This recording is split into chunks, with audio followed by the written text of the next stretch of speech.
Bonjour à tous et à toutes et bienvenue à notre vidéo intitulée Introduction aux fonctions algorithmes de Google Sheet. Aujourd'hui, en partie 1, nous allons explorer les fonctions telles que moyenne, minimum, maximum, count et countIf. Alors, allons-y! Alors, voici une feuille de calcul typique qui pourrait être utilisée par un de tes enseignants ou enseignantes. Vous remarquerez que c'est vraiment une petite banque d'informations comparée à des banques de données massives, mais pour l'instant, je pense que c'est suffisant afin de comprendre certaines fonctions de base dans Google Sheet.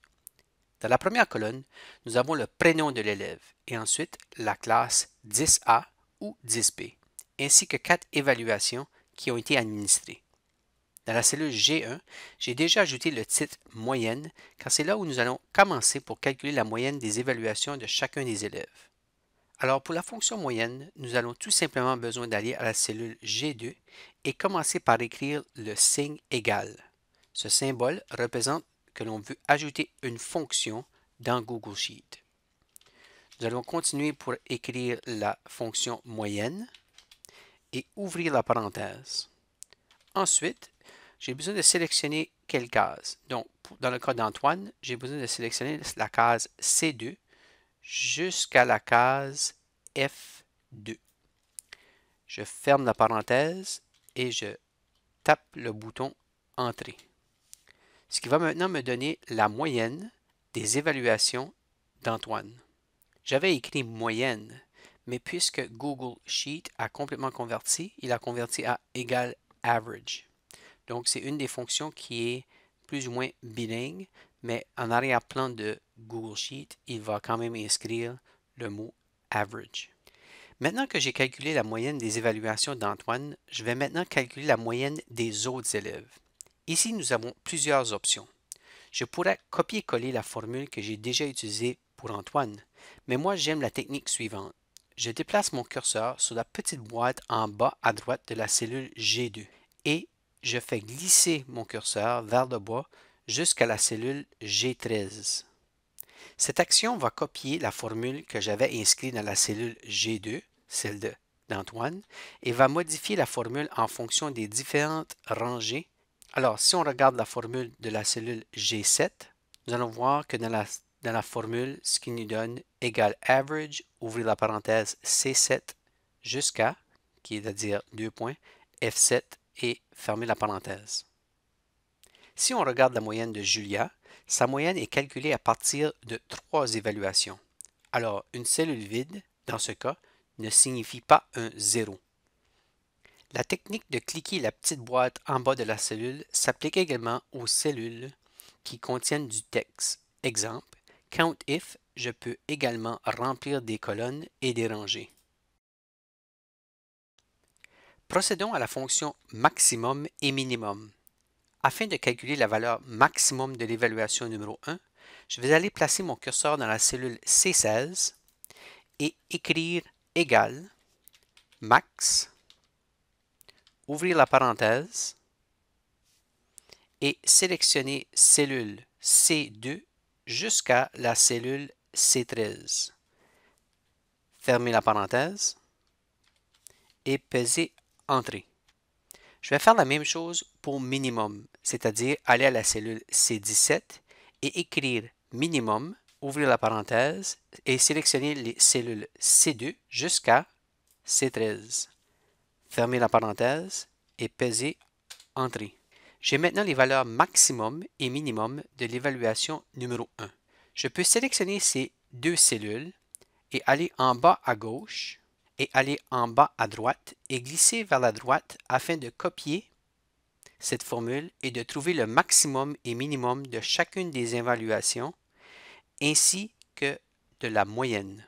Vous remarquerez que les formules ont changé en fonction des différentes colonnes. Maintenant, pour la fonction count, c'est une fonction qui permet de compter le nombre de valeurs dans un ensemble de données. Ici, pour la colonne C, nous avons 12 notes inscrites car nous avons 12 élèves qui ont écrit l'évaluation numéro 1. Alors, si j'écris égal count, ouvrir la parenthèse, ainsi que sélectionner l'évaluation 1 qui est c'est-à-dire la cellule C2 jusqu'à la cellule C13, fermer la parenthèse et peser Entrée, ce qui me donnera que j'ai 12 élèves qui ont écrit l'évaluation numéro 1. Je vais maintenant me déplacer, cliquer en bas à droite, et ainsi de copier et coller l'évaluation 2, 3, 4. Et vous remarquerez que dans l'évaluation 2, j'ai 11 puisque Julia n'avait pas fait son évaluation numéro 2. Alors, si j'ajoute une note fictive de 50, ce qui donnera que la note moyenne changera, ainsi que j'aurai un count de 12, ainsi qu'un minimum de 50. Alors, je vais aller complètement changer et enlever mes valeurs. Pour la dernière fonction de cette leçon, nous allons explorer la fonction COUNTIF. Cette fonction permet de choisir une variété de données ainsi que des critères. Ceci pourrait être des paramètres très précis dans une banque de données. Dans notre cas, nous allons sélectionner la colonne B afin de déterminer le nombre d'élèves dans la classe 10A et 10B. Alors, je me rends sur la cellule C20, j'inscris égal, je tape COUNTIF, je ouvre la parenthèse et je vais sélectionner les cellules B2 jusqu'à B13.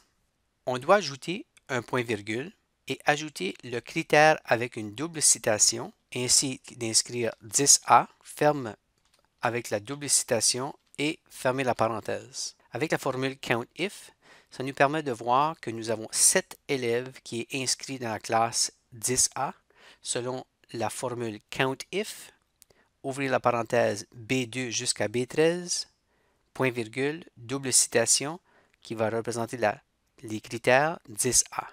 Afin de déterminer le nombre d'élèves inscrits dans la classe 10B, je vais utiliser la même formule, mais je vais changer un peu les paramètres.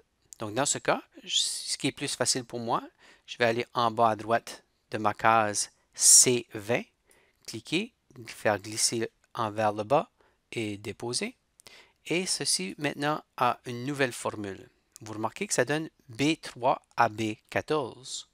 Mais moi, j'ai tout simplement besoin d'avoir le même groupe d'élèves, c'est-à-dire de B2 jusqu'à B13, ainsi de changer 10A à 10B et peser le bouton Entrée, ce qui va me donner 5. Ce qui permet de constater que j'ai 5 élèves inscrits en 10B et 7 élèves inscrits en 10A. Alors voilà, je vous ai présenté comment utiliser les fonctions moyenne, maximum, minimum, count et COUNTIF.